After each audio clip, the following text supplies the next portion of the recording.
In this episode of the How to Do Your 20s podcast, we're going to be talking about strength training and conditioning, talking about entrepreneurship, a little bit about float tanks, all kinds of fun stuff. I have Jim Laird on the podcast. So first off, Jim, thank you so much for coming on the show. Oh, you're welcome, Travis. Happy to be here. So first off, can you tell us a little bit about your story and how you got started down this path of strength training and conditioning? Oh, wow. That's a that's a long path, but I'll try and condense it the best I can for you. Basically, I played all sorts of different sports. Got into lifting weights at a really young age, and wrestled, played football, played everything. But I grew up in Canada, and I had this kind of dream of playing college football in the United States. So I went to a JUCO in California, played there for a year. When I transferred to Liberty University, that's where I kind of figured out for the first time there was this career called strength and conditioning. I was like, wow, I was actually supposed to be an elementary school teacher. And then I was like, the money in that wasn't all that great, even though I loved working with kids. I just was like, man, I can get paid to work in the weight room. This is so cool. And basically that's how I got involved in that. And then I transferred to Arizona, and I met a guy there named Jim Laird who wrote a program called 531 that a lot of people may have heard about. And basically came out to Lexington, Kentucky after I worked at Arizona for a little while, and slept on Jim's floor and started working at a couple different facilities. And here I am with my own gym, in 2016. So that's kind of how I got involved. So one of your mottos at your gym is train smarter, not harder, which rest really more is love. a big one of our mottos. I was a competitive powerlifter, and it wasn't the powerlifting that did me in. It was the working 10, 12, 14, 16 hours a day, not sleeping, working my tail off, that I ended up with ulcerative colitis, and ended up having to make some very significant lifestyle changes, and that's where I was like, I'm working with all these people trying to get them healthy, and I'm not following this advice myself. And I was an independent contractor for a long time at a place called Lexington Athletic Club here in Lexington, and I was a consultant for a CrossFit here in Lexington for about a year, and I just saw a need. Like, I love the community of CrossFit, but I saw a need for a little more I guess sane programming, you might want to say. Especially because most of the people that come to me, like, once you talk to them, like, they're like, my goal is this and that, but you say to them, like, what do you really want? And they're like, well, I just want to look good and feel good. And so I didn't really see anything out there that was like basically giving people that. And there's a huge, lifestyle is a huge component in stress management, and exercise is a tool, but if you're not healthy, exercise might not work for you. And for losing body fat, exercise is not that great of a tool, because most people aren't fit enough to train hard enough to actually burn body fat. The sleep and the eating and and resting, that's going to give you the long-term sustainable results. You just can't beat the crap out of yourself and get healthy. And that's what most people are trying to do these days. Yeah, so let's talk about your program. How do you do it differently? Because, so many people are working out 10, 12, 14 hours a week at least. And some of them are getting good results. But a lot most of of people, most of the people that I've had since 2001 train with me twice a week, and then they walk every day. And that's essentially, if you're looking for longevity, if you're looking to look good and feel good, 2 decent strength training sessions a week. And the majority of the work is moderate, low to moderate intensity. Like 70 to 80% of your training is to prepare you for that 20% that's hard. And most people have that flipped around. They're doing 80% high intensity and 20% low to moderate. And that's just not sustainable. It might be when you're 20 years old, but in the long haul, you're just not going to be able to maintain that intensity. Especially if you've got a full-time job and you've got kids and you've got all this other stuff going on. Most of the people that come to me are exhausted and burned out, and they need to take some time for themselves. They need to focus on their eating. They need to focus on rest, and then we can add training in and we can get a result from it. But basically, if you're tired and you're not sleeping and you're running like a chicken with your head cut off, you're not going to be able to maintain intensity for a long period of time. Absolutely. And I'm sure the workouts are highly variable depending on the person, but do you have like an example of maybe You said two workouts a week, like an example of one of Yeah. them might be. Yeah. Yeah, I mean, generally they're strength based. So we're going to do some sort of squat or deadlift, and that's going to vary person to person. Not everybody, unless you're a power lifter, has to deadlift from the floor. We might pull from blocks. We might use a trap bar. We might use a kettlebell. We might have people sit up against the wall if they're, if we've got an 80 or 90-year-old person, just to do the best we can with them. And then we're going to do some sort of single leg work. We're going to do some sort of trunk work. Most of our workouts are full body. We're going to do some sort of pressing, whether it's a vertical press with like a landmine press. Like, I don't know how much your followers know about training, but you might do like a landmine press paired with a row. But we're gonna pair things together to keep people moving all the time. But mainly strength based, and we might have like a real quick 3 or 4 minute finisher, or we might do some low to moderate intensity conditioning at the end. But basically big movements. We might sometimes do like some strongman stuff. It varies person to person, but the key is we want to work just under that level. We want to challenge, but we don't want to annihilate. So that would be the common theme for what we do. Our class structure: Monday, Tuesday is the same workout. Wednesday, Thursday is the same workout. Friday, Saturday is the same workout to keep people from coming back-to-back days. And our Monday, Tuesday workout is more strength based. Lots of deadlifts and push-ups and rows and things like that with a nice warm up. And then Wednesday we do some lifting, and then we finish with like some different types of conditioning. Might throw one Tabata in there. We might push prowler for time. We might do some ropes. We might do some circuits. And then Friday again is a lifting day. But if we deadlift on Monday, we're gonna goblet squat, or we're gonna do lunges on Friday. We just kind of mix things up. But we're always working right on the edge, and that's the thing. Like, you have somebody that's a beginner that's untrained, the warm-up might be all they can handle. So your ability to handle stress changes not only due to training fitness, but it also changes according to what you have going on in your life. So if you're like going through a divorce, or you're in the middle of finals, you're not going to be able to handle stress in the same way as if you were rested. So a lot of what we do is teaching people like, okay, if you're not feeling so great today, then we're going to cut your workout back by 65, 70%. So we want your workout to be more restorative. I call it working in. There's a guy named Paul Chek who I got this term from. You have to work in so you can work out. And most people, because of their lifestyle, even if they're not working out, they're on the phone, they're running around the chicken with their head cut off, they're texting all day, they're on the phone, they're driving. They're never really resting. They're never really shutting off. So meditation, resting, the float tank, nutrition, that's all the things. Acupuncture, these are all walking, not for exercise to burn calories, but just for enjoyment. These are all things that put gas back in the tank so you can burn it during training. A lot of people are coming in with an empty gas tank. They got a car with bad brakes, bald tires, and a bad engine. Driving it harder is not going to be optimal. It's not going to work. And that's why a lot of people quit working out, because they go to a trainer and the trainer kicks their ass and they don't go back.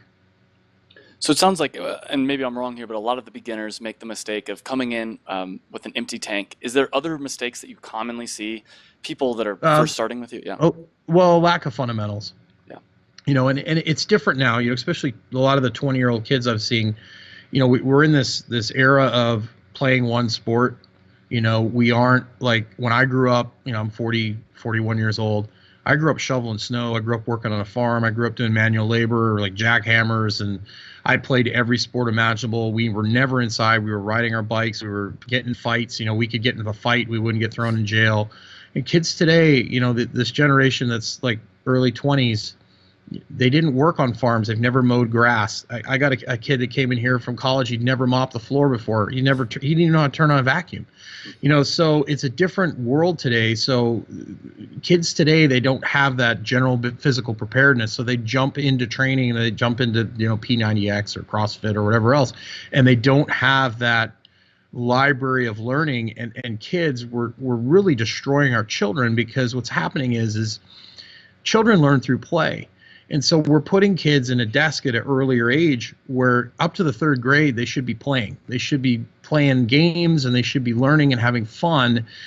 we're pushing at, we've got a program here in Kentucky where we want kindergarten and preschool kids to start reading, and that they're just not programmed for that. Animals in the wild, they learn through play. Kids learn through play, and then if they have that foundation, then they learn easier later in life. But now we've got a whole generation of kids that grew up, playing video games and sitting on their cell phone all day. And then they try and come into the gym and train like a professional athlete because they saw it on Facebook or they saw it on YouTube. They saw what LeBron James was doing. So most of the kids that come in here, even the college athletes, they don't know how to skip. They don't have good running mechanics. They don't have a good general base of calisthenics. And then they try and train like, the Dallas Cowboys or Texas A&M football or whatever they see on the internet, and it's just too much for them. It's all about adaptation. That training is adaptation, and if you don't have your body doesn't have the resiliency or the capacity to adapt, then you're not going to get results. So obviously, it sounds like people come in and they're pushing themselves a little bit too much. They think they should be like, LeBron James, working out like him.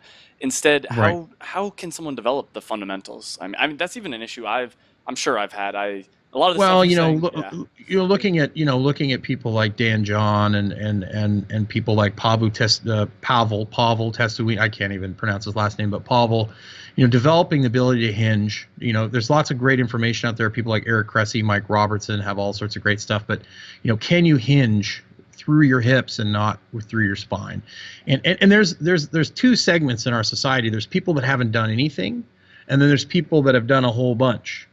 There's no real people in the middle. And actually the people that are not doing anything are much easier to deal with than the people that would have their hair on fire.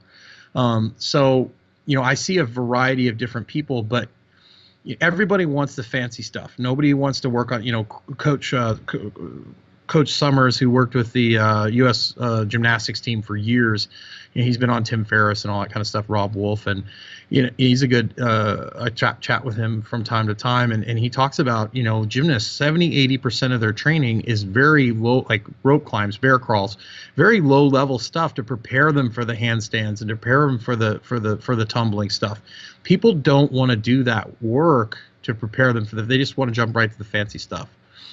So people don't want to develop the fundamentals. They don't want to do the skipping and the jumping jacks and learning how to, land on one foot. They want to jump right into it, and it's just human nature. We want to take shortcuts, and so you end up with people that, don't move well, and because they haven't played when they were a kid, and then they try and train super hard to get in shape for spring break or whatever else it is, and the wheels come off the wagon. Yeah, no, so it's funny because as you're talking, a lot of this describes me. I played football most of my life. I didn't play in college, but I trained the same way for it in college, and I developed a lot of overuse injuries. My mindset was the drop sets on drop sets. I didn't know the harder you push. Yeah. So now I'm struggling. Well, the thing you got to understand about the body is built to survive in the moment. It doesn't give two rats ass about 2 weeks from now, 2 months from now. So if you take a kid and you load him up, the body will find a way to do it. It'll jam him into extension, use your low back.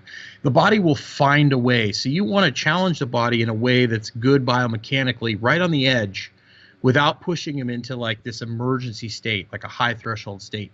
Because if you take someone who's extended, which is where they basically arch their back really hard, and you load them up really hard, can they get super strong like that? Yes, but it puts their hips in a bad position. It puts their shoulders in a bad position. So a lot of these kids that I deal with, they've just been loaded too early instead of being patient and just working up to what they can do with good form. They're trying to rush the process, and it's patience. It takes patience to develop good movement and then to load good movement. It's just most people aren't patient, and including myself. I mean, I've definitely screwed a lot of things up, so. When you get a client like that has developed these bad habits, do you just take them back to square one, or how do you correct that? Well, it depends. It depends on the person. Like the better the athlete, the better the person is, the better they move, the faster we can basically move along. And that's the thing. The really good athletes are going to adapt a lot faster. But we have a progression and a regression for everything. So we could look at a lunge, for example. We start people off in half kneeling, which is their knee is on the ground, and their bottom leg is straight up and down, and their front leg is at 90 degrees. And we might do, you know, chops and lifts and band presses in that position, and get them to master their core in that position. And then we might have them go to like a, you know, put a yoga block below their bottom knee in a 90-90 lunge position. Mike Robertson has all sorts of good stuff about this, but then have them raise up off that block for, you know, 10, 15 seconds at a time. And then we might have them do, you know, a reverse lunge holding onto some rings or holding onto a rope so they don't go into extension and jam into their hip. And then from there, we do a reverse lunge. And so everything has a progression and a regression. So if we have someone who can't deadlift, you know, we might be able to deadlift them with a kettlebell off a block, or we might have them do pull-throughs. You know, so basically we take the person where they are, we find something that, an exercise, and sometimes we have to get really creative, that basically works for them, that gets them to move the way we want them to do. And things like bear crawls and things like that, you'd be surprised if you get someone on the floor and you have them do bear crawls and knee circles and glute bridges and things, they start moving better. So we might work on one thing and that might open something else up. So a lot of it is basically getting the brain to understand what we're trying to do, and the brain controls everything. And if the brain feels safe, it's going to allow you to move in ways that it might not otherwise. But getting the person to understand their trunk, their rib cage position, their head position, and then from there, it's just a matter of, you know, figuring out what exercise is going to give me what I want. And if we can't figure that out with smart exercise selection, we refer them out to a physical therapist or a chiropractor or somebody like that. And you were talking about float tanks and meditation earlier. What role does that play in strength and conditioning, and how do you use it with your clients? Well, recovery. I mean, you're only as good as your ability to recover. You know, so you want to be a recovery monster. You know, people talk about being like a beast in the weight room and stuff. You could be the biggest beast if you that you want. If you're not sleeping, if you're not eating, if you're not recovering, you're not going to get the long-term results. It's the recovery is where you get better. And that's one of the biggest things I have to sell people when they come in. I'm like, you know, you don't get better when you train. You tear yourself down when you train. You get better when you rest. You know, obviously in the beginning, there's a lot of neurological things where you get better very quickly. It's your nervous system that changes first. But in the long run, you know, especially if you're going for things like hypertrophy, you know, muscle gain and things like that, it's the rest where you get better. So that has to be your priority. You have to rest. And that way you can train hard and you'll get something out of it. And most people aren't fit enough to train hard. Like, that's the thing people don't understand too. And slowing people down, making them do things right. You know, we get people that come in here all the time. They're like, oh, I can do this and this and this. And I'm like, well, do it this way. Slow it down a little bit. You know, don't use so much momentum. And then all of a sudden it crushes them. You know, so quality work and consistency trumps intensity, you know, all the time. You know, if you eat for 20 years, it's going to trump, you know, coming in for, you know, 2 months, you know, every day, and then, you know, never training again. So you want to be consistent over a long period of time. Do you have a certain type of meditation that you prefer to do? Well, there's something I really struggled with when I first got ulcerative colitis. I was so wound up I couldn't sit still for a minute. I used an app called Brainwave, and it basically plays binaural beats. It's like meditation for dummies, and it's on iPhone, or you could use Headspace or any kind of meditation calming app. I basically just sit down for 10 or 15 minutes, put that on, and when I first started, I couldn't sit still for a minute. And then over time, I was able to build up to it. And the float tank is just it's meditation on steroids, and then it teaches you, it forces you to chill out like you have no choice. Like, you get in there and you lay down in the water, and most people freak out for about 10 minutes and then they just relax. You know, finally they're like, I'm just not going to fight anymore. I'm just going to relax. And most people, it's funny because the majority of the people that really love the tank are like in high school and college. They're the ones that love it the most. And I think one of the reasons is that they've never really truly relaxed. Because they're constantly been going, you know, like at school all day for 6 to 8 hours a day, and then they're going to soccer practice, and then they're on the phone, and they're texting, and then they're on Facebook when they go home, and they never really, you know, most kids don't spend time in nature anymore. They don't go do stuff like fishing. They don't hike, like we used to, and so they never really get any downtime. So I think that's one of the reasons why, like, the younger generation has really gravitated towards like things like the float tank. The majority of the people that come and use the float tank are younger kids, you know, so it's pretty interesting. And that's, you know, one of the things that I would encourage your audience is to establish some of these habits where, you know, you're going out a couple times a week and you're hiking, and you're going out and you're walking for enjoyment. You're not going out to like burn calories, or you're making time every week. So you go outside, you're making time for you. That's one of the biggest mistakes I made, is I worked my ass off, and it's one of the reasons I'm successful now, but it's one of the reasons I had health issues, because I was just cranking it. And I could have been a lot more efficient. I think I could have done a much better job if I'd have made time for myself to go do things that I enjoy and to relax. And people, like, you look at Steve Jobs. Yeah, I mean, he did great things, but man, he crushed himself.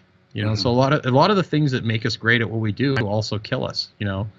My ability to shut off and my ability to say no is something I struggle with. I have a hard time saying no. I don't have time to do that, so that's one of the things that I wish I could have done better in the past was. But at the same time, mistakes are a huge part of learning. And if I wouldn't have burned myself out, I wouldn't be as passionate about teaching people about their lifestyle now. So you're going to make mistakes when you're young. You just have to learn from them, and hopefully, you can learn from the smart people, learn from their mistakes. And you look at most of the people like Rob Wolf and Chris Kresser, and I don't know if people know who these people are, but most of the people that are in fitness, that are in my industry, are all people that were either sick or crashed and burned. And so they've taken their struggles and they've capitalized on it, and they're helping other people. So that's one of the big things you have to remember. A lot of the things you're saying, I think, and probably a lot of people listening to this podcast are the same way, in the sense of constantly like work, and all that kind of stuff, like trying to like push themselves. I know Steve Jobs, for instance, like he has the famous graduation speech where he talked about every day he would ask himself, if today was my last day alive, would I do what I'm about to do? Do you have any kind of system to check in and to see, like? Well, I have this thing called the Aura Ring that I wear. I used to do Joel Jamison's HRV app, but it basically tells me how good my sleep is, my HRV, which is basically the number of beats, the variation of time between beats in your heart rate. It gives me like my lowest body temperature, my highest body temperature at night, my resting heart rate, and it gives me a score of where my body is, because I am so type A and so driven in some ways, and other ways I'm not, like organization and cleaning and things like that I suck at. But helping other people and wanting to do things for other people, I'm so driven. I need that kind of tachometer to tell me, like, dude, like, because I can push through anything and drive through, especially earlier, years ago, I used to use a lot of caffeine and stimulants and things like that. I can push through, but then I crash and burn. But this kind of gives me the ability to see on a screen, like in the HRV app by Joel or Megawave, you see, oh crap, I'm a 50% out of 100 today. When you see your sleep and you see the different types of sleep you're getting, and you see that going down and down and down, and you're like, oh crap, I need to do something about this. So that's kind of how I check. And then also, am I passionate about being at my job? If I'm in a place where I'm like going, oh man, and that's one of the things people don't realize about this job, is I love it and I love dealing with people, but you're looking at a lot of the same stuff day in and day out. You're watching people do lunges, you're watching the same thing over and over again. So it gets a little repetitive. And so when I find myself being like, oh gosh, I don't want to be here, then I know I need to like make time to go fishing, or I need to make time for myself. And then we can get into talking about different, like how today is a lot different than when I grew up. And that I think the 20-year-old generation, because of your knowledge of computers, you guys have the ability to, one of the things I wish I would have done more of is, like, you look at guys like Mike Robertson, Eric Cressy, they've got these great blogs. They sell a lot of products on there that they believe in. They've set up passive income. I have a brick and mortar gym, and I do very well, but I have to be at the gym, and finding good employees is tough, and finding people that are on the same page as you is tough. So I would encourage your audience to create things that, one, they love, but two, that are passive, that can give you income without you having to work. You have to put the work in on the front end, but they're going to pay you in the long run. And that's, I think, the internet is so huge. Instead of, marketing to 50,000 people, you're marketing to 5 billion people, and then the market's so huge. And if you tap into that now, if you understand the difference between an asset and a liability, Nobody taught me in school about assets and liabilities. They just said buy stuff, use credit cards, do all these things. But people that are wealthy, they buy things that pay them, like dividend stocks, or they create products, or they write books, or that's something I wish I'd have learned in my early 20s. Buy some AT&T that pays you 49 cents 4 times a year, even if it goes down. That way you can buy more. Get that residual income going, so that when you're 41 like me and you say, hey, you know what, I want to travel the world, you have that ability to do that. And that's the thing about today, which is exciting, is that if you find your passion, you get a following on YouTube, or if you get a blog, you can work from anywhere. You could go to Costa Rica, you can go to Thailand, wherever you want to go, and you could work there. So it's a huge, I wish I'd have known a lot of this stuff when I was younger. I would have spent a lot less money on crap that I wasn't going to use anyways, and I'd invested it in dividend stocks, or invested it in creating products, or creating books and information and knowledge to sell, so that I would have the freedom to basically be like, hey, I can do whatever I want, instead of being a slave to my business, which I love my business, don't get me wrong, but I have to be here, and if I'm not here, bills don't get paid. So, that's one thing I would encourage your listeners to start thinking about. What's your passion? Put the time in. I worked for the first 5 years of my career for free, essentially, and then I had to go out and get my own clients and all that kind of stuff. But you have to put that time in. But once you put that time in, start creating things that are going to pay you without you having to actually do physical work and trade hours for dollars. I'm a huge fan. I mean, I didn't really talk about my story beforehand, and some of the listeners know, some of the listeners don't even know, but I quit my job, my corporate job, like 3.5, 4 years ago to start an online business. We sell dance clothing, funny enough, but it provided people buy dance clothing. Exactly. So it provided, not necessarily me, but no. Plenty of my clients, I'm sure, do. Yeah. But yeah, so I'm a huge fan of trying to develop passive income. I will say, and I'm sure you know this, it is a pain in the butt. I do some consulting on the side, and it's insane to me how much easier it is to make money off consulting than it is trying to build passive income. But I 100% agree with you. I mean, anything you do, and here's the deal, like, you have to shovel some shit to grow flowers. Yeah. Like, you're gonna have to work. But the thing about, I did a product with Mike Robertson a number of years ago called Boot Camp in a Box, and I still get a check from it. Was it hard to do? Yeah, it was hard, but it's still providing passive income. So it doesn't mean it's going to be easy. It just means that you want to invest in things that are going to pay you forever, like AT&T. Like, if AT&T goes to hell, it's going to be how many bullets you have. You're not going to have to worry about that. Like Procter & Gamble, some of these companies that pay dividends have been paying dividends for 25 years. If you're 20 years old and you start buying a couple $100s of AT&T every couple months, by the time you're 40, you could retire. You reinvest those dividends. I mean, I wish I would have known about that, when I was in my 20s.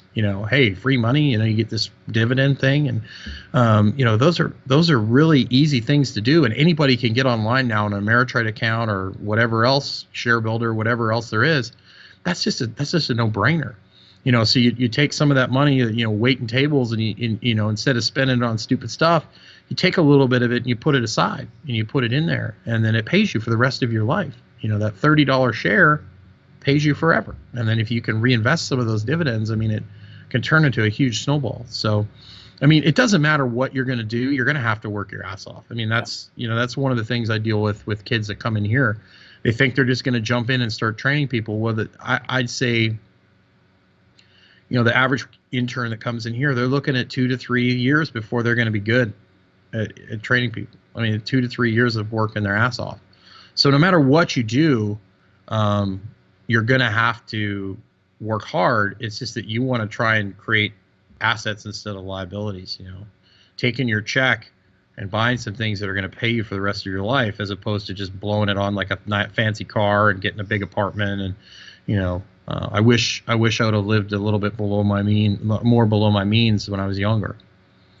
Are you currently working on any info products, or do you have any? I'm working on a couple books that I'm not very good at writing, but I'm trying my best. I'm working on a couple books, and I do a podcast on Body IO FM, Body IO, which is John Kiefer. I shouldn't say he hates John, but Kiefer, his website. He's written Carb Backloading and Carb Night. I do a podcast on there. I have a blog. It's jimlaird.org, which I have been horrible at updating. I mean, I'm a in-person coach.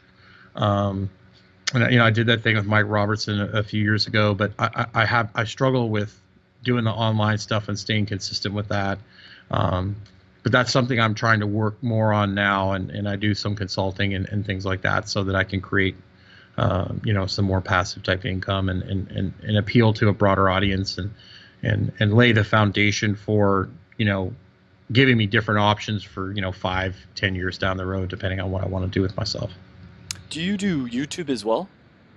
I have a YouTube channel. I haven't done a really good job of updating it, but it's out there. My gym has one. Jim Laird is my gym, GYMLAIRD, and that's one thing too. Like Eric Cressy talked about this.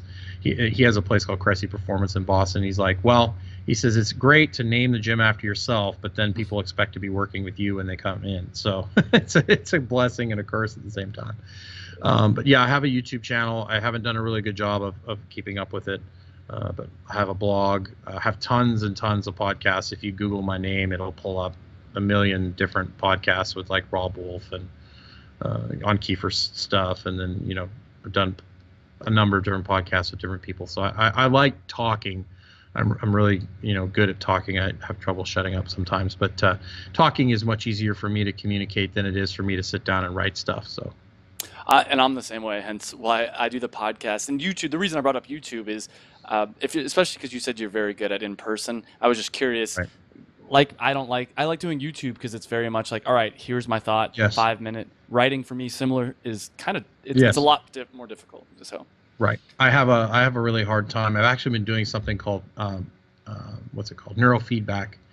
I had a lot of head trauma when I was younger, and I had a pretty traumatic childhood, and had some pretty serious head injuries. So when I went in there and they mapped my brain, they put all these electrodes on your head and they see what parts of your brain are working. And I've been doing some work with them to try and get my brain working more efficiently. And it's been a lot easier for me to write and to focus on things lately. So that's really helped. I'll have to check that out. It's pretty interesting stuff. Yeah, it's really interesting. I want to shift gears here a little bit and we talked a lot about strength conditioning, all that. Yes. What about diet? Obviously, that's something that's a very important thing. What kind of a diet do you follow or do you recommend to your clients? I'm a celiac, so I'm a little different. I don't eat any wheat at all. I kind of follow a low carbish diet. I eat low carb most of the time, and then I'll throw some carbs in after training. The biggest thing today is people are just eating too much refined starch. 70% of America's diet is sugar. And kids are growing up, eating cereal, and bread multiple times a day from a young age, and most people don't eat enough good fat. We've been told that fat is killing us, and it's the furthest thing from the truth. We need fat, particularly high quality animal fats from fish and high quality. We used to eat organ meats, years ago, and we don't do that anymore, even though it's the most nutritious food on the planet. Grass-fed liver is amazing. So getting people to eat more real food, start with protein and vegetables, and then go from there. And that's the big thing is most people are eating refined crap. Most of the people who come in here, it's like cereal for breakfast they go through Starbucks and they have a, little Jolie latte, whatever thingy. It's got 300 grams of sugar in it. And then they're having a bagel for lunch, and then they're having pizza for dinner, and they wonder why they're, feel like crap, and they're gaining weight. And that's, people, the more carbs you eat, the hungrier you get. Your insulin's all over the place. And so getting people to start eating, eggs and bacon and salmon and vegetables and those sorts of things, and eating things like sweet potato and white rice, and understanding, teaching people about insulin and how that works, and basically, you need to earn your carbohydrates when you train, and if you have a really high percentage of body fat, then you shouldn't be eating a ton of carbohydrates. You should be eating less carbohydrates. So when you're leaner, you can eat more carbs, preferably after training. that's basically what I do is real food. If you're eating real food at every meal and you're not eating bread 3 times a day, the chances are you're going to be a lot healthier and you're going to look a lot better, and you don't have to be ultra zealous about it, or unless you're like a celiac like I am. But 80% of the time you should be eating real food. If you want to throw some junk in there from time to time, that's fine. But 80% of the time you need to be eating real stuff. And that's, most kids have grown up with fast food and cereal and that sort of stuff. And so it's hard. We've got a generation that's grown up eating a whole bunch of garbage, and there's just not a lot of nutrition in that food. And so you basically end up starving to death while you're feeding your face. And that's, most obese people, when you do their blood work, have very low vitamins and nutrients because their food is empty. It's empty calories, so that's a big part of what I do, is educating people on, hey, you need to eat real food that actually has nutrition in it. It's a great answer, and that's kind of more or less what I expected you to say, and it's very simple, which I like. I think a lot of people try to do these complicated diets, but you eat real food, It's going to be good for you. Right, and if you're training your ass off, you need to eat more, and if you're not, you don't eat less. It's pretty simple. If you're training really hard, you need to eat more food, and if you're not training hard, you don't need to eat as much. And the cool thing about it is if you're not feeding your face with refined carbs at every meal, your body will figure out what you need. And if you can't skip a meal without getting sweaty and feeling like crap, then you're not in a very good place. You don't have any metabolic flexibility, and you need to fix that. You should be able to skip a meal without feeling like you're going to die. We're designed to go for periods of time without eating. Like a couple hundred years ago, you're not just going to be able to go to the fridge and get whatever you want. You can't go to Kroger. You might go a day or two without eating. So our bodies are set up a certain way, and our modern lifestyle is much different. So I think the diet topic, that's perfect. We covered that. I think let's jump to the entrepreneurship side of things. Opening a gym. Let's talk a little bit about your story, because I'm sure it wasn't all just beautiful. There was probably a lot of hard work. Walk us through opening the gym. Well, so I'll start you off when I started. I started as an intern at Liberty University, and I basically worked for free for a couple years. And I went to Arizona, and I was an intern there, and I worked for very minimum, and I was bouncing in nightclubs while I was working there. And then I moved to Lexington, and I ended up working at a gym, and I was an employee. And I ended up getting fired because I didn't like the way they were doing things. Well, when you work for somebody else, it's not about what you think. That doesn't mean you can't give ideas, but you have to work within a certain, confine. And I couldn't do that there. And then I went and worked at an independent contractor at another facility, and I was doing a lot of the stuff that that's in vogue now, like dragging sleds and using chains and throwing medicine balls and sledgehammers and all this stuff. And the owner of the gym didn't really like that. So I left there, and I went to a place called Lexington Athletic Club, and I worked there. And there was a guy named Mark Dickinson who was the general manager there, and he ended up mentoring me because I was very outspoken, very opinionated, and my way was the only way, and this is the way you did things. So it wasn't for Mark, I would have ended up probably getting fired from there too. But he taught me, he kind of reeled me in and dialed me in and covered my ass a couple times. But basically, I worked myself to death. In about 2009, I kind of burned out, and I kind of drove to Aspen, Colorado. I was going to work for a friend of mine, and then I got out there. I was like, man, I just made a huge mistake. So I drove all the way back, and I realized, this is when I got sick. I realized I'd burned the candle at both ends, and I kind of had this revelation. I ended up leaving LAC. I was asked to be a consultant, and so I basically was a consultant. And then I was like, I need to do something different because I didn't really like where that was going, and that's when I decided to open my own facility. So and I started out working, in that gym that I was at, and started my class there, and then I moved it to a 3,000 square foot place. I had basic kettlebells, and that was about it. Everything was body weight. And then I slowly started adding equipment.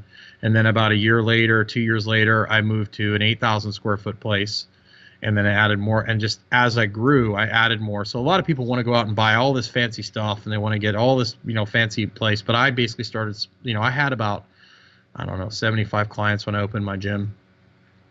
And then we expanded from there, and we just kept adding and adding. And as we were busting at the seams, we expanded more. And so, but working in all the different, I would say, like being in college, you're a college strength coach. It's a lot different now because, like football teams have their own strength coach and basketball teams have their own strength coach. When I was working like at Arizona, there was the head strength coach and there was a bunch of GAs and then there was like 2 assistants, and that was it for the whole program. So you worked like 10, 12 hours a day, 6, 7 days a week. Like you were there on Sundays, you were there every day. It's different now with that. But when you're a college strength coach, you're a slave to the head coach. So if the head coach, if you train an offensive lineman and the head coach says the offensive lineman has to run 3 miles as part of their conditioning test, and then half the offensive linemen blow their ankles out, well, that's kind of the way it is. Like you have to do what the boss says. And then also, one of the first people to get fired is the strength coach if things aren't going well. So there's a lot of uncertainty, and it's also very hard to get into a good program. You have to spend years as an intern. And then you have the employee thing. When you're an employee, you're basically doing someone else's bidding, and then you're probably not getting paid all that much. Independent contractor is not a bad deal, but then you have to get all your own clients. Like when I first started as an independent contractor, I trained dozens of people for free just to have people see me train people so I could get clients. So you got to build your clientele up, and then you have to get your own clientele. And I had some remarkable success stories, when I first started, and that's kind of what set me up is, if you get results, other people are going to come to you, especially women. Like the majority of my clients are women. If you can get a woman results, she's going to tell all her friends, so results are what matter, and that's what's going to build your business. But as an independent contractor, I paid like $500 a month to the gym, and then I didn't have to clean anything. I didn't have to do anything. I just showed up and trained people, and I went home at the end of the day. Well, when you open a gym, you've got rent. You've got to replace vacuums if the vacuums break. You've got clean if somebody doesn't show up. You've got to do their job. You got to make sure the gym is clean. You've got electric bills, water bills. If something breaks, you've got to fix that. We had some damage here at the gym that had to be fixed. I've got contractors running all over the place. It's just endless. There's always something going on. So know that if you open a gym, it's almost like getting married. Like you're stuck with it. Like you're there. Your name's on the lease. If you sign it through your lease, like that lease just doesn't go away. That lease follows you. That's basically, I started small and then I got bigger and bigger and bigger, and I'm very happy at the size of my gym right now. And that's another thing too, is you don't want to get yourself in so much debt that you have to train everyone that comes through your door. Like you want to make sure that person's a good fit for you and that they're coachable and that they're not nuts. The last thing you want is a bunch of people that are nuts in your gym, and every once in a while you run into one, but for the majority of you get good people, they're going to refer their friends, and they're not going to refer some friend that's nuts. It's crazy. So that's a big part of it too. But, so I've been in all the aspects of the business, and there's pluses and minuses to all of them. But if you're going to open your own facility, one, you don't start with that. Go work, anybody who's a strength coach should work at a box gym for, like your Gold's Gym or your Planet Fitness or whatever. They should work there for a few years to see if they actually like it. Right. And then build a reputation, get some results with people, build a clientele, build a following. Then if you decide you want to open your own gym, you better do your homework, because you've got city regulations. Like I had permits I had to get, and zoning, and there's so many different things. And then the city works on its own time scale. So like if you have to get a permit, you might get kicked out of your building. There's just so many different factors that people don't think about. Like vacuums are expensive. They break a lot. Those wipes, like all the towels. It just, there's never end expenses. Like, the amount of toilet paper we go through in a year. I know it sounds funny, but stuff adds up, and so it's very, very expensive, and then it's very competitive today, because there's a lot of people kind of jumped on, the CrossFit bandwagon, and there's gyms on every corner. So you have to be able to separate yourself. You have to be able to treat people fairly and treat people well. There's a lot of competition, right now. So it's very hard to get in to this business, and a lot of people try to open their own facility. They get a loan, and they're dying to get clients. You want to make sure you're busting at the seams before you open your own place. You talked a little bit about getting your first clients. You'd work with people for free. How would you find? So yeah, maybe I don't know. Yeah, how'd that happen? Basically, like was it just friends that you're? Well, like, I had a kid referred to me that was that had broke his back. and he was like 14 years old, and I rehabbed him from that back fracture, and he ended up being one of the best high school football players in the history of the state of Kentucky. So that kind of helped things a little bit. And then I had a girl who had had multiple ACL injuries, and she just wanted to play soccer, and I rehabbed her, and she played the rest of her career with. She had 3 ACLs, and she played the rest of her career with no knee braces, and didn't have any more knee injuries. So that really helped. But I basically would when I first went in, this is going to sound bad, but I found a couple of attractive females, and I basically said, hey, I'll train you for free if you like. And they were like, okay, sure. And so I started training them, and people saw me training these attractive ladies, and all of a sudden people are coming up into me and asking me, hey, what do you do? Like, what's going on here? And then, I started getting clients that way. So that's it sounds kind of cheesy, but that's basically what I did. As I found some really, I was working out myself, and I'd talk to these girls, and I was like, yeah, I'm a coach, and why don't you train with me for a little while? And they got results, and then they told their friends, and then before you know it, I was training all sorts of people. And I was different at the time. Everybody was like using machines, and I was doing bear crawls and carries, and throwing things, kind of stuff. So it was different, and I was very passionate about what I did, and people gravitate towards that. And you'd be training them inside a gym where other gym members would see you, or yeah, and that's one of the best things I did. I mean, the Alex City Athletic Club is like 5,000 people a day come through there, so you're basically on stage all day. That's the one thing about my gym is, when you're in the gym, if you have your own gym, it's very hard for people to see you train people. That's where Facebook comes in and all that kind of stuff. But then you got members that, a lot of members aren't comfortable being put on Facebook, so, but if you're starting out, you need to go to a commercial gym and get in front of as many people as possible. It's because people are watching you, and people would watch me and be like, I want to train with that guy. And plus I looked the part, I was a big muscular dude, and I'm not saying you have to be this big, jacked up powerlifter or anything, but it helps to look the part. It helps to look a certain way. People are going to come to you if you look fit. So if you're going to be a trainer or a coach, and you need to lift yourself, like you need to train. That's one thing I see is people that are trying to train other people that have never trained themselves. You need to at least compete in something, and train for something at a decent level.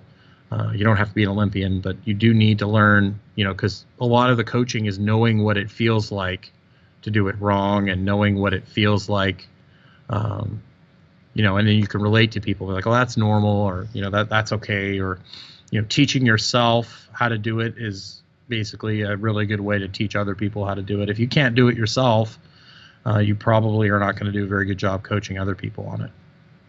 And then, so when you started the gym, you said you had around 75 people. How did you grow that base, or how did you grow your membership? Okay. So we had classes, and I was plenty busy on the, like we call semi-private, which is like 3 to 4 people at a time. Excuse me. We wanted to grow our classes, so and this has kind of become, everybody's doing these Groupons, and we were one of the first. We would trick people because we'd call it a boot camp, because boot camp was in vogue then, like 5 years ago. But it wasn't a boot camp. We did strength training, because that's what gives people results. Like bringing people in and having them run around with a chicken with their head cut off is not going to give them results over the long term. Lifting weights will. And so what we did is we advertised our boot camp on Groupon. We were one of the first people to do it, and we offered, how much, whatever. And so basically what happened was all these people that bought these Groupons basically were going from gym to gym to gym buying these Groupons. So we did an orientation, and we said, I basically got up there and said, okay, look, this is the way we do things here, and this is why you're not getting results. You're going to all these places, you're looking for exercise to solve the problem. When it's not exercise, it's the problem. It's the fact that you don't eat well, and you don't sleep, and you don't take care of yourself. So if you're not willing to change the way you eat, if you're not willing to rest, and you're not willing to take care of yourself, then don't even come back, because you're not going to get any results. So that scared at least 50% of those people away. But the people that stayed got results and were very serious. And then we offered them a deal like, okay, so if you sign up within a week, you get this much of a discount. And that's how we started our classes. We've still got probably 20 or 30 people in our classes that are from the original like 5 or 6 years ago, maybe more than that. The majority of people that are in our classes have been here for 5 or 6 years since we started it. And that's what you want. You want to have people that have been with you a long time because it gets easier. And you can, it's so much easier to coach people that you've been working with for a long period of time than it is to teach a bunch of new people. So you want to keep clients, and that's why your programming needs to be smart, and that's why you need to treat people fairly, and and don't have obnoxious contracts that they can't get out of, and if you have a billing dispute, to refund them, and to treat people the way you'd want to be treated, because you want to keep people with you, because the longer they're with you, the easier it is to deal with them and the easier they are to coach. So you don't want to have that, like, I want to get in shape for, like, and I do that too. I mean, I've had plenty of people I've gotten in shape for movies and TVs and weddings and all that kind of stuff, but you want to create that lifelong client. It's kind of like a dividend stock that pays you, over a long period of time. And, we've got, about close to 200 people, and the majority of them have been with me for a long time. And you develop that relationship with them, and you develop community, and that's what, that's what's going to set you apart from everyone else, is the environment that people come in here, and especially people that are frustrated and not well. They come in here and they're not going to get ridiculed for, not being able to do the whole workout. They do 10 or 15 minutes, and other members are saying, hey, it's okay, I was like that when I first started too. Don't worry about it. Or somebody comes in, they haven't slept, or they're going through a hard time, and some of the other, people are telling them, hey man, it's okay, just, do half the workout today. You don't have to do the whole thing. So creating that community around, positive environment that is nurturing, as opposed to, suck it up, dude. You didn't sleep last night, but who cares, man? Rest when you're dead. So that's not the kind of environment I want. So,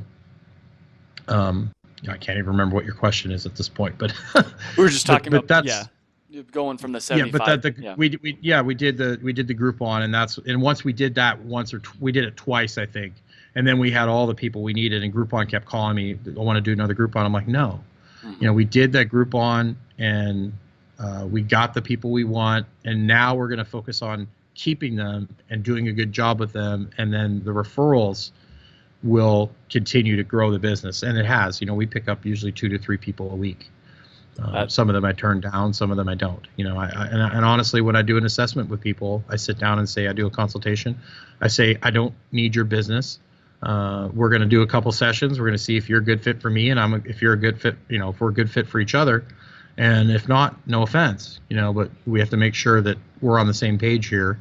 So I just don't take anybody that comes through the door. Even when we did Groupons, I didn't do that. So you want to have a little bit of,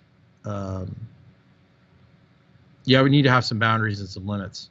So you just don't want to be like, it's like fishing in the ocean. You put these big nets out, they're great. You're going to catch a lot of fish, but you're also going to catch some sharks. So you have to be a little selective about, how big your net is and where you're fishing, so you don't end up with, you want your clients to be manageable. You don't want people that are not manageable. Absolutely. And there's a lot of people that are like that out there, where, you end up spending 4 times as much time with that person when you have someone else who's very compliant and who's very coachable and very pleasant to be around. You want to have as many of those people in your business as possible. And honestly, out of the people we've got, I mean, I can't really say there's anybody that I don't look forward to coming through the door, which is pretty amazing. Like, I couldn't pick a better group of people if I tried. I'm very blessed in that regard. So I have a bit of a random question for you, but do you have any books that you recommend or you gift often to people or anything like that? The Walls Protocol by Dr. Terry Walls. She does a really good job of explaining, like, how disease happens at the cellular level.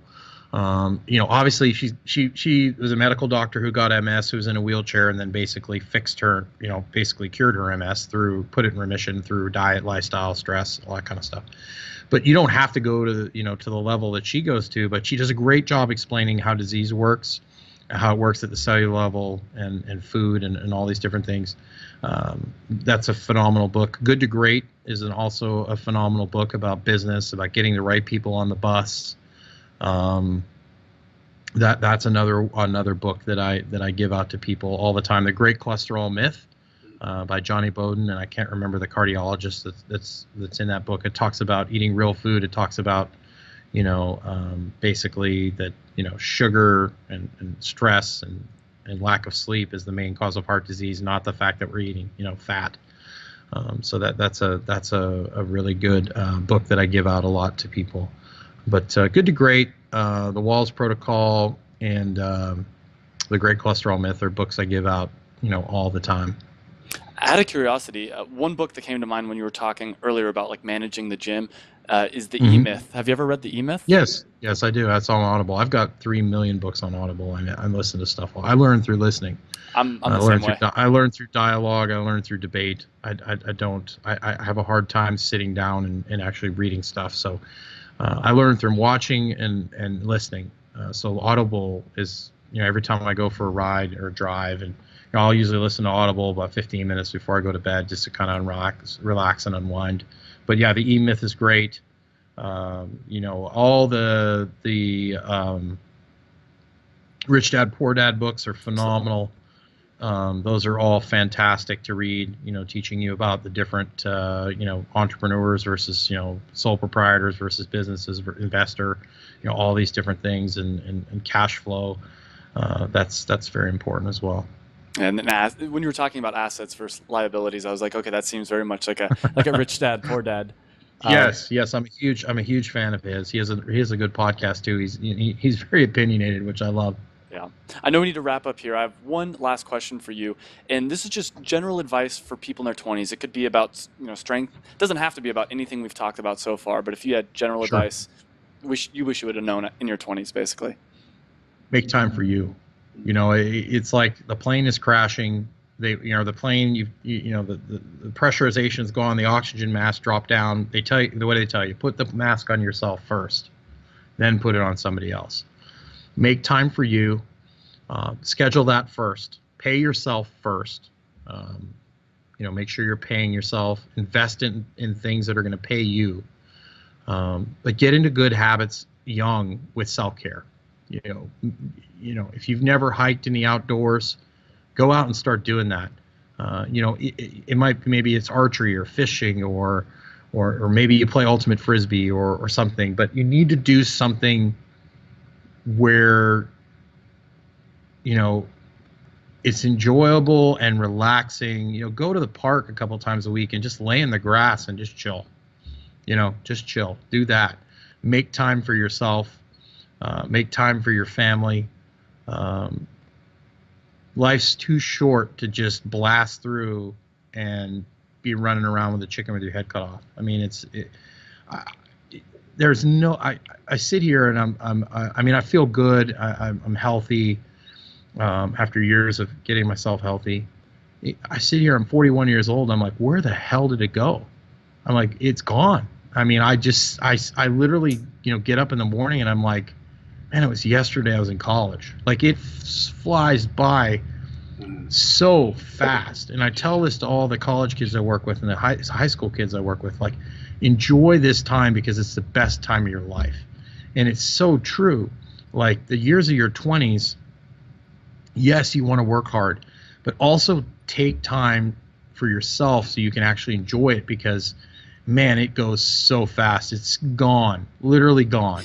And you want to invest in memories and you want to invest in things that you're going to be able to look back and be proud of, and that you're going to be able to look back and be like, yeah, I enjoyed myself. I helped other people, but I also helped myself. You don't want to be 40, 45 and just hit a wall and crash and burn. And a lot of people do that. It's great advice. Jim, I'll put, for the listeners, I'll put the links to the podcast, Jim's podcast, to his website, everything in the show notes. Jim, thank you so much for coming on the show. Oh, you're welcome, man. I really appreciate it. I hope I didn't babble too much, but I really appreciate you having me on, and I enjoy. Thank you for asking my opinion, and you did a great job interviewing me. Hey guys, I hope you enjoyed that video, and if you did, make sure you hit the big red subscribe button down below. You can also check me out on Facebook and on Twitter, and I release a new video every Monday, and by hitting that subscribe button, you'll get those new videos every Monday. And this is really a podcast. It's also a website. You can check out the website. It's howtodoyour20s.com. I'll put a link right over here as well. And what it's all about is trying to improve your life. And we specifically focus on things that people in their 20s are interested in. So make sure you like the video if you liked it, subscribe, like us on Facebook and Twitter, whatever. But I hope you enjoyed the video, and I hope to see you again on another video.